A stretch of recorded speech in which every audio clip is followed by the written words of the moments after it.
Oke, baik pemirsa. Jadi untuk saat ini pemanfaatan lahan di Kota Bau-Bau ini sebenarnya kita juga sudah bisa berkontribusi lah. Kalau dulu kan kita selalu mendapatkan pasokan dari luar Bau-Bau.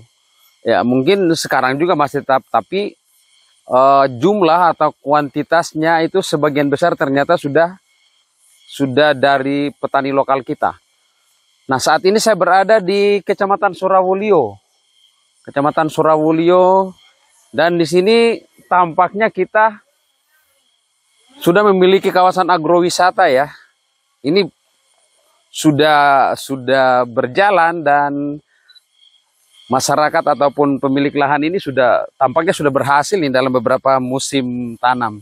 Jadi bagi Anda warga Kota Bau-Bau ataupun siapa saja yang menyaksikan ini, untuk melihat situasi di sini silakan datang untuk menyaksikan, karena tampaknya di dalam ini sudah aktif ini. Iya, saya ditemani Pak Camat Surawulio. Luar biasa beliau ini. Ayo. Ya. Oke, kita sambil menyisir suasana di dalam. Pak Camat ini nonstop. Sudah mau malam. Tapi masih tetap eksen. Ya, sekali lagi ini salah satu lokasi agrowisata Kecamatan Surawulio. Jadi ada beberapa komoditi ya. Ini salah satunya yang ini adalah cabai. Kita berharap momen-momen ini momen yang bisa memberikan nilai tambah. Seperti ini, tanaman cabai. Ada beberapa di sini tomat. Tomat itu sudah selesai panen mungkin. Ya, artinya siklusnya ini ya. Nah, di sini ini cabai. Karena kita kemarin ketika inflasi itu kan pemerintah daerah langsung menginstruksikan agar masyarakat melakukan antisipasi, salah satunya jenis cabai. Dan itu dulu masyarakat diharapkan untuk juga menanam cabai di pekarangan rumah. Pak Camat, untuk informasi yang kawasan ini gimana ini? Supaya diketahui masyarakat bahwa kita punya kawasan agrowisata juga nih. Ini untuk kawasan agrowisata khususnya tanaman horti. Ada tomat, cabai, bawang, kol, dan ini setiap saat bergilir untuk penanamannya, sehingga tidak mengenal musim lagi untuk gitu ya. panen itu. Karena stok air di sini banyak. Alhamdulillah di sini sumber-sumber airnya banyak, apalagi di musim penghujan. Di musim kemarau pun tidak pernah kekeringan. Dan masyarakat sangat berbangga kalau mereka punya lahan seperti ini. Dan sampai saat ini mereka kelola secara terus-menerus. Sejak kapan mereka? Kan dulu ini lahan tidur juga ini. Dulu kan belum ada yang kelola. Idealnya mereka bekerja sejak kapan? Sejak 10-15 tahun yang lalu. Sudah ya? Sudah dikelola secara terus-menerus. Oleh berapa kepala keluarga? Kurang lebih 80 kepala keluarga. 80 kepala keluarga. Jadi mereka sudah memanfaatkan lahannya, dan ya. Ini produktif ya Pak Camat ya? Sangat produktif. Oke. Ya, kita berharap lahan-lahan produktif ini bisa memberikan nilai tambah kepada masyarakat. Ya, kebetulan juga ada petani di sini. Ya, ini untuk lahan ini sekitar 1 hektar dan ini produktif. Oh, saya mengajak Anda untuk ke lahan kol di sana. Tampaknya lagi subur-suburnya kol ini. Ya, ini tanaman sayuran kol, subur sekali. Nah, ini dia. Luar biasa.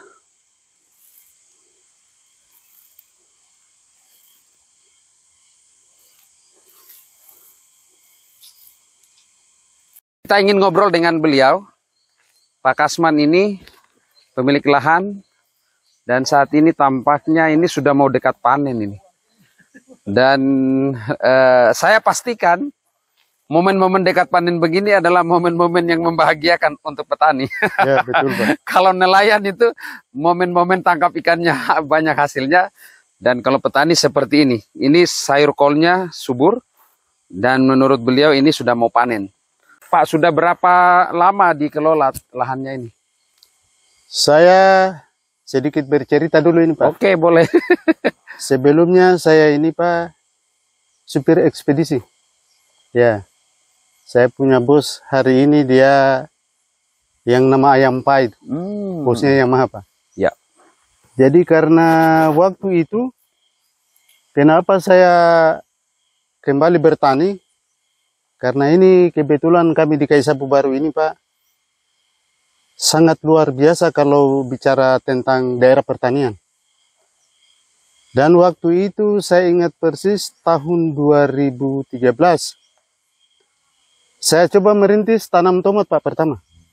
Ya, Pak Camat saya ini waktu itu masih jadi lurah kalau saya tidak salah, Pak.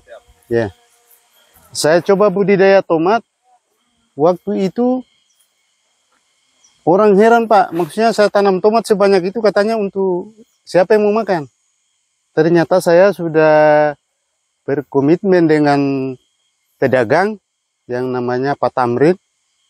Dia yang ada hasilnya. Ya. Jadi hari ini teman-teman boleh dibilang sudah satu Kaisapu Baru ini, Pak, bercocok tanam sayuran. Berarti Bapak menginspirasi yang lain dong? Iya, Pak. Itu saksinya Pak Camat sendiri. Iya, betul. Ya. Sehingga ini ada adik-adik saya yang tadinya mereka tidak mau. Malah begini, Pak. Dulu saya waktu di ekspedisi itu kan sering keluar kota. Maksudnya sering muat kayu di luar kota. Jadi teman-teman petani kayak di Wakuli itu, Pak, sudah kenal baik. Karena maksudnya tempat muat kayu itu di samping lahannya mereka. Jadi di saat mereka kerja itu saya tanya-tanya. Jadi ilmunya itu saya taruh di memori. Begitu saya mulai memberanikan diri bertani, jadi sudah begini hasilnya. Seperti Bapak punya memori card di dalam otak, Pak. Ya? Oke, Pak. Mengawali dulu tomat. Ya. Ini kan kol. Ya. Apakah mungkin secara bergantian ya tanam kol atau habis itu tomat atau dalam waktu yang bersamaan? Sebenarnya kami di sini, Pak, khususnya kelompok tani Bumi Restu ini, Pak, di sini lebih tertarik tanam tomat. Karena kenapa? Maksudnya dia ini tanaman ini, Pak, kami sudah tahu bahwa di saat dari Januari itu sampai bulan 7 itu, Pak, harganya bagus. Nanti dia turun harga itu di musim kemarau.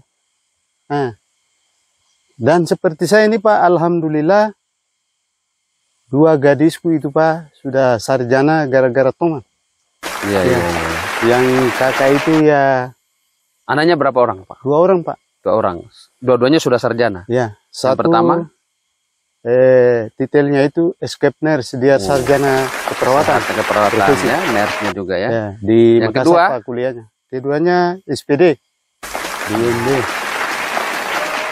Oke, Pak. Ini kan lahan ini tampaknya produktif terus, Pak. Apa yang punya cita-cita apa lagi nanti setelah jalan terus ini? Kan kita berharap Bapak jadi inspirator bagi yang lain juga. Apalagi kalau bicara motivasi, Pak, saya ini dari awal mulai bercocok tanam horti ini, Pak, saya sudah menyuarakan di teman-teman, mari. Dan bukan hanya di wilayah kami ini, Pak. Bisa Bapak tanya-tanya di Rano, di kelompok tani Rano, maksudnya, Pak, di Wamose, di mana. Pasti itu ada yang bicara bahwa awalnya dari sini. Saya motivasi mereka. Ya, tinggal mungkin Pak Camat itu bagaimana kesaksiannya, Pak. Kalau almarhum Pak Camat Pak Samiri itu, Pak, dia di forum dia angkat bahwa ini yang mulai. Ngerintis ya? Ya, dan hasilnya alhamdulillah hari ini bicara Kaisapu Baru, Pak, sudah hidup dan bertahan. Oke, berarti sebagian pasokan yang masuk ke pasar Wameo Kota Bau itu dari sini juga? Atau Iya, gimana? Atau diambil langsung oleh agen-agen? Jadi kalau bicara pemasaran sayuran, Pak, di kami ini Itu kami punya Tengkulak kan putra daerah di sini. Dia Pak dari 2013 dia kawal saya itu. Dia bantu para petani. Alhamdulillah hari ini dia itu sudah luar biasa Pak. Dan alhamdulillah dengan kerja sama tadi, ya? Apabila petani belum punya modal untuk beli bibit, beli lanjaran, dia bantu Pak. Nanti panen baru dia ambil hasilnya. Itulah mungkin namanya pemberdayaan. Sejauh ini gimana Pak Camat dengan masyarakat khususnya petani kita? Alhamdulillah komunikasi kami dengan para petani yang ada di wilayah Kaisabu, Kecamatan Surawuli pada umumnya, ini terus kami komunikasinya terbangun dengan baik, sehingga mereka mau bercocok tanam dengan baik, memelihara tanahnya dengan baik, pada akhirnya bisa menghasilkan pendapatan buat mereka sendiri untuk kesejahteraannya, bisa menyekolahkan anak, membangun rumah, dan membeli kendaraan-kendaraan sesuai dengan apa yang mereka butuhkan. Hikmahnya mungkin dari selama ini Bapak melihat perjalanan mereka sekian tahun ini. Setelah saya melihat dari perjalanan mereka, saya bertugas sebagai Lurah Kaisabu saat itu 2014, sampai hari ini sudah menjadi camat 2023, kurang lebih 10 tahun perjalanan. Dan alhamdulillah saya lihat mereka terus meningkat dari tahun ke tahun. Bertani ternyata bisa merubah kehidupan mereka menjadi lebih sejahtera. Dalam setiap aktivitas kita berharap semua bisa memberi inspirasi. Semua bisa memberi motivasi. Seperti Pak Kasman ya. Seperti Pak Kasman ini bisa menjadi salah satu tokoh inspirasi atau yang bisa memotivasi agar masyarakat khususnya yang memiliki lahan untuk mau mengolah. Karena ternyata ketika diolah dengan serius, ini luar biasa memberikan harapan yang sangat menjanjikan untuk kehidupan kita. Saya berdiri di sini menyaksikan, ini bukti, kita saksinya. Silakan Anda berkunjung ke Kaisabu baru ya, sehingga nanti bisa langsung berkomunikasi atau sharing informasi dengan beliau-beliau yang hari ini sudah mengelola lahan pertanian ini dengan baik. Ya, yang ini adalah untuk tanaman tomat. Ini sudah berbunga dan subur semuanya. Untuk kalau tomat berapa lama Pak panen? Kalau tomat ini Pak, minimal dia dari pindah tanam itu 75 hari. 75 hari. Sudah panen. Ini sudah berapa hari umurnya? Ini baru 1 bulan. Baru 1 bulan, berarti masih ada. Begini ini Pak, tomat harus kita ikat nih. Ini dibilang ikat pertama. Supaya dia sehat, dia terarah dia. Kalau tidak diikat, dia akan ini melebar dia punyanya. Kalau tidak nanti dia melebar.